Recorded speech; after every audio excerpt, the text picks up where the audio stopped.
Hello everyone and welcome to another video on the channel and another episode of the weekly watches. Got through quite a few this week. I don't know what time. I'll probably upload this straight away, so you probably see it maybe in an hour's time, about 12:30. Purely the reason it's later is because I've just watched the film this morning and I thought I'd include that in this week's because I've watched it early enough. So we have 1, 2, 3, 4, 6, 7, 8, 9 this week to talk about. So without further ado, we will get cracking on. First up, it was a first time watch for Gone with the Wind, which both Roy and Stuart recommended me checking out. Not the week just gone, the week before's Watch Pile episode. I'm glad I finally got around to watching it because it was one of those big classics that I just hadn't watched. The one thing I will say, I think if you struggle with long films, you should really take advantage of that interval thing in the middle. I think I should have probably watched this in two halves instead of watching it all the way through. Because I was losing interest throughout purely because of the length. The film itself is good. I did enjoy the story, and like I said, the film itself, it is a classic. But when I do eventually go back and watch this again, it will definitely be watched over probably 2 days because it's just too long to just sit in one sitting, and it literally took up the whole of last Sunday afternoon, because it's pretty much 4 hours long, and I had to stop it in between to do bits and pieces. So yeah, it took basically from about 1 o'clock to 6 o'clock because of how long. Yeah, but yeah, like I said, it's a good film. It's a classic. If you've not seen it, I urge you to check it out still, because it's still well worth the watch. That is Gone with the Wind. Next up was a recommendation from Jodie. I picked this up last week before last, on DVD. I believe Sam did, Roy did, Stuart might have as well. Ash had already got it, he just rewatched it.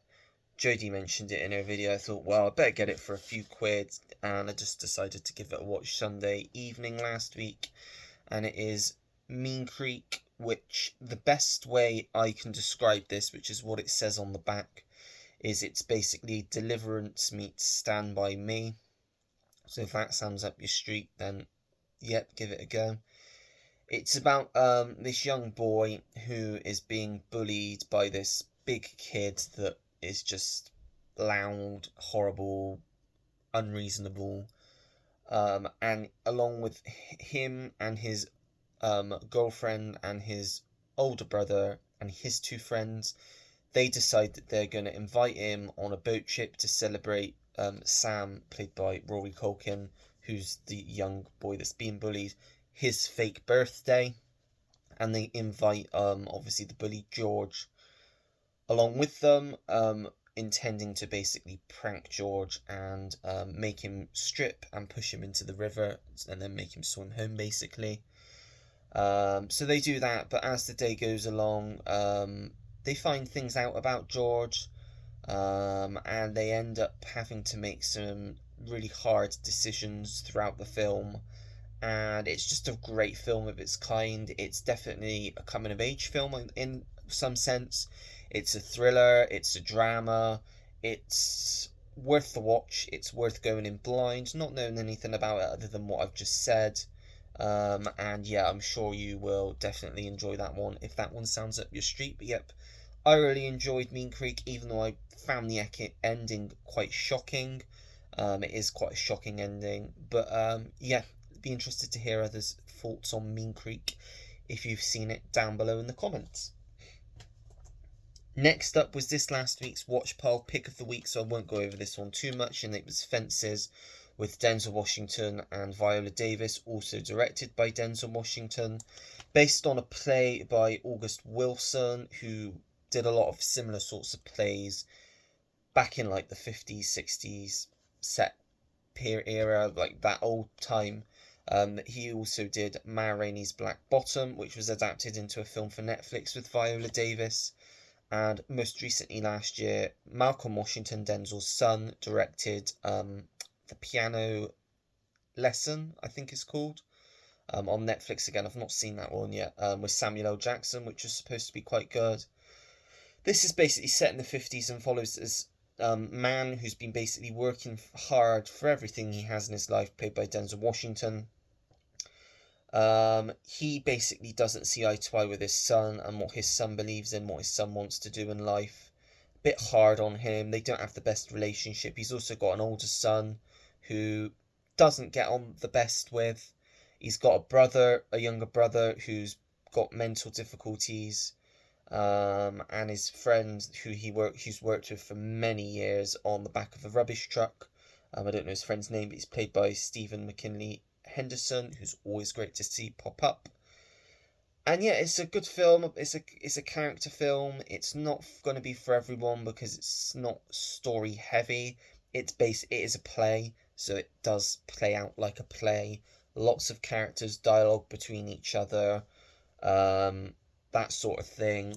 But the performances in this are worth watching it alone. Viola Davis won an Oscar for her performance in this film. And yeah, it's definitely worth watching if you've not checked it out. That is Fences.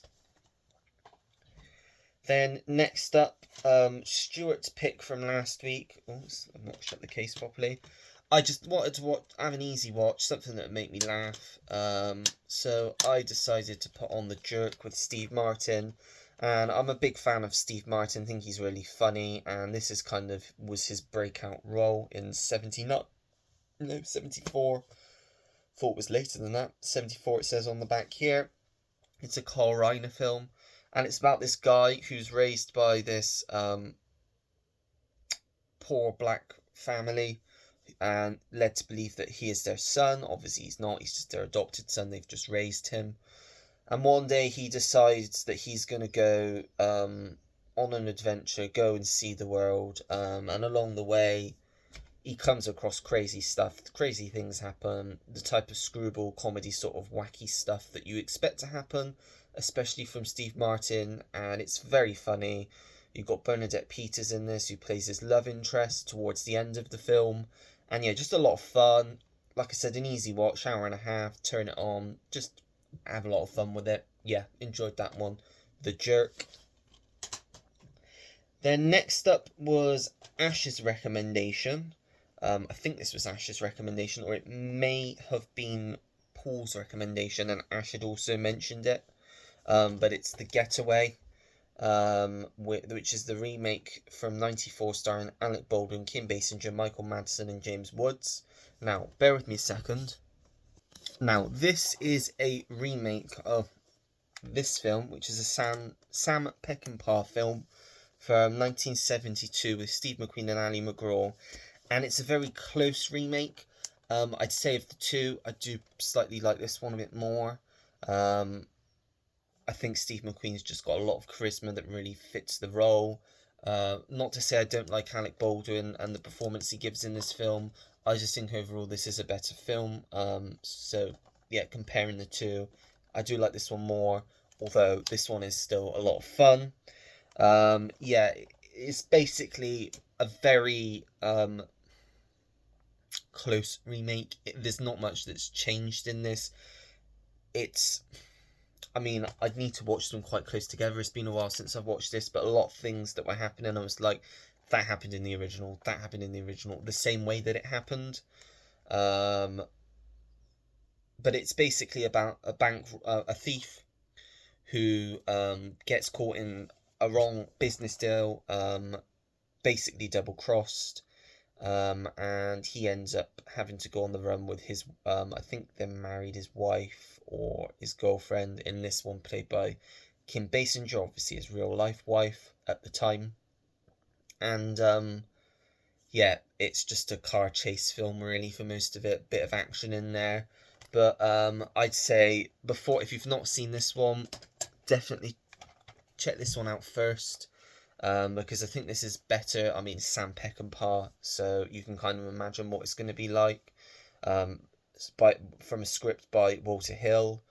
You got Ben Johnson in this one as well, Sally Struthers, music by Quincy Jones. It's got everything going for it, this one. So yeah, I'll say if you've not seen this one, definitely give this one a watch before you give this one a watch. They've basically even got the same runtime. Like I said, it's essentially a shot-for-shot remake, this one, just a bit more modernised. And it works still. It's an easy watch. And it's one, yeah, I'll definitely keep, but I would rather go back and watch the Steve McQueen one over that one, I would say. Next up, I think this was Ash's pick of the week, and it was a really good pick, and it is The Kingdom, which is a Peter Berg film, starring Jamie Foxx, Jennifer Garner, Chris Cooper, Jason Bateman, Jeremy Piven, Danny Huston, Richard Jenkins. Music by Danny Elfman. Basically, it starts in, where are they? Somewhere in Saudi Arabia, at this compound that's full of American families, and basically a terrorist attack happens, in which American lives are lost, and whenever an American life is lost, specifically as well to terrorism in a foreign country, the FBI have jurisdiction. So it follows Jamie Foxx's character, who's the head of this unit that's been sent over to Saudi Arabia to try and catch these terrorists, find out who did it, and eliminate them.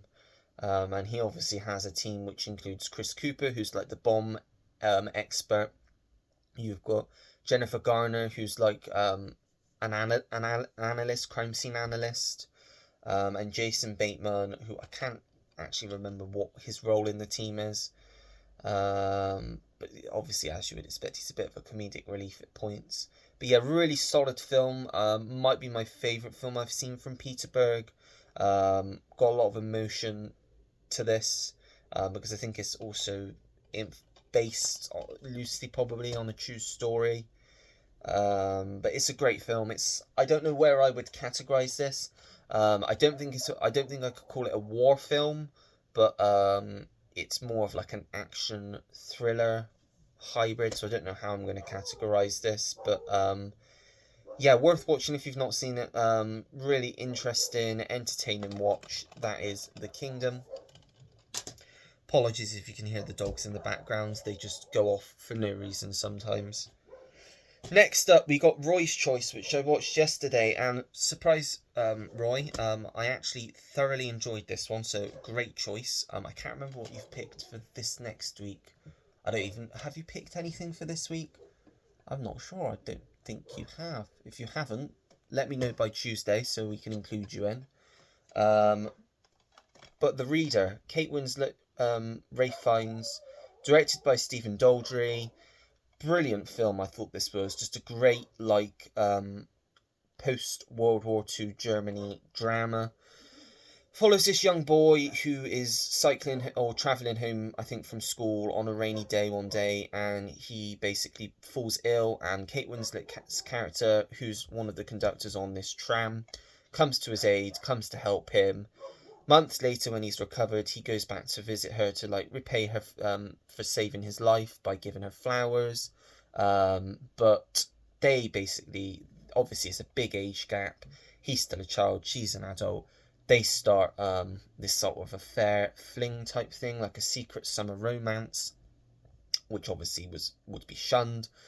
And then one day she just disappears out of nowhere. He never finds her. And then fast forward to 1966. He's now a student at this big law school in Germany, and they're focusing on these trials of these Nazi these women who were basically guards at Auschwitz. And it just so happens that Kate Winslet's character Hannah is one of the defendants, one of the people being accused of these crimes. So you find out she has much darker secrets. You find out throughout the film why the film is called The Reader. It makes sense once you've watched the film. Basically, when he's with her, he reads books to her because she's illiterate. She can't read, so she likes people to read books to her, stories to her. And it just basically goes through the years of their relationship with each other, And yeah, really good drama, solid performances from both Kate Winslet and Ray Fiennes in this. And yeah, just a good watch. Yeah, if you've not seen this, recommend it. And Roy, just to please you, of the watch pile picks this week, highlight of the week for me, this one, I think. Thoroughly enjoyed it and recommend anyone to check it out if you haven't done so already. That is The Reader. Last night, myself and Sam, over at Sammy G's World of Cinema, who I'm sure you're all familiar with anyway, we decided to do a watch along of our favourite film from last year, which was, of course, Anora. First time both of us seeing it since we saw it back at the cinema months ago now. Both got the Criterion 4K, and we just decided we'll just go on FaceTime and watch it, and then we had a little chat about it afterwards, and a little just general chat and catch up, because we've not spoken for a few weeks properly. So yeah, Anora, perfect film. If you've not seen it, urge you to check it out. It's just such a well made film.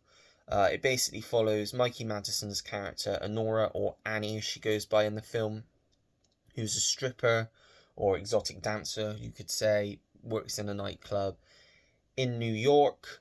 One day she is asked to service, I suppose that's the word, a young Russian man who just so happens to be the son of a massive Russian oligarch, and he wants Annie to be his girlfriend for a week.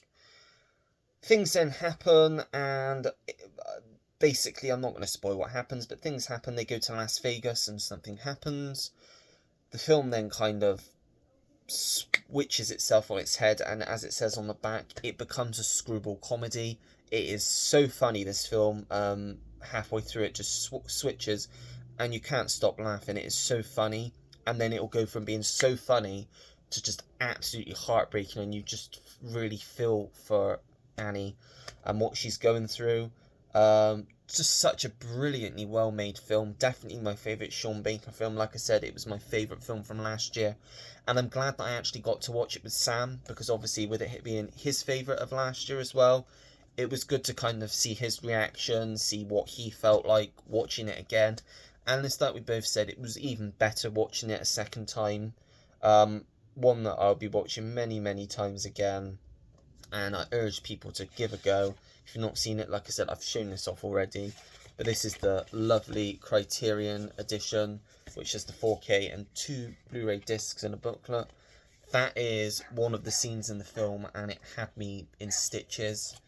That whole sequence, right from like the home invasion bit, which you'll know what I'm talking about if you've seen it, all the way through pretty much. I was just laughing.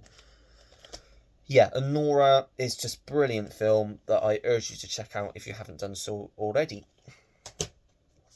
And then finally, but by no means least, I decided to chuck this on this morning because my stepdad hadn't seen it yet, so we thought we'd watch it this morning as we had some time, and it's a short film. And the new one's coming out in August, so I wanted to give it a rewatch, and it is Nobody with Bob Odenkirk. Sort of the same sort of thing as John Wick. He's basically a nobody, as the title suggests. He's just an everyday family man, kind of invisible, not what you would expect him to be. And then one day, a series of events happens in his life that brings back the old him, and he starts absolutely kicking the shit out of people. He's joined by his brother, played by RZA, and his dad, played by the excellent Christopher Lloyd, who's just always great to see, especially in stuff like this. And they basically just go and kick some ass. What else could you want? It's just a fantastic hour and a half action blast. So, yep, urge you to check that out if you like a good John Wick, mindless, fun action film. That is Nobody. And that is everything that I have watched in the last it's been a week, I think, hasn't it? Yeah, last week. I am also gonna, after I've done this, record a delivery video, because I've had a few things from BFI come through, another thing from Amazon Italy come through, so I'll just do a quick video showing those things off, which I'll put up tomorrow, I expect. And then I've already recorded 3 videos. They probably won't all go up this week, but you'll still get the watch pile in the middle of the week, hopefully, because I'm out Tuesday night for a birthday meal, and I usually record those videos on a Tuesday night, so provided I'm home early enough, I'll do the watch pile on Tuesday still to upload on Wednesday. I'll also mention now, live stream tomorrow will again be at 8:30 because I'm going to the cinema straight from work, so I won't get back until just gone 8. So need to get myself sorted when I get back, so we'll all be good to go at 8:30. I believe tomorrow, so far, the only confirmed guest, but there could always be more joining, is Sam. Sam's back this week. And Lisa Loves is joining for her first stream tomorrow, so come and join us at 8:30 for that. But on top of that, I am doing an extra stream this week on Wednesday, as it's my birthday on Wednesday. I thought I'd pop on probably 7:30, same sort of time. Just have a chat again. Again, should be Sam, I think Tim, possibly Roy, and we're looking at trying to get a few other people join us, hopefully, for that one. Should be a lot of fun. But yeah, those are the streams for this week. As I said, we'll try and get a watch pile episode up. It may be that I don't get a chance to do one until like Thursday, which means it won't be up until Friday. We'll just see what timing's like. But that is it for this video and for this week. And let me know your thoughts on any of the ones I've watched this week down below. If you like the video, make sure to give it a thumbs up. Subscribe if you want to see more videos like this. Turn your notification bell on so you know when I have a new video uploaded to the channel. Comment down below anything and everything. As you know, I always take the time to get back to anyone that leaves me a comment because I really do appreciate it. And that is it. So until next time, everyone, take care. Goodbye.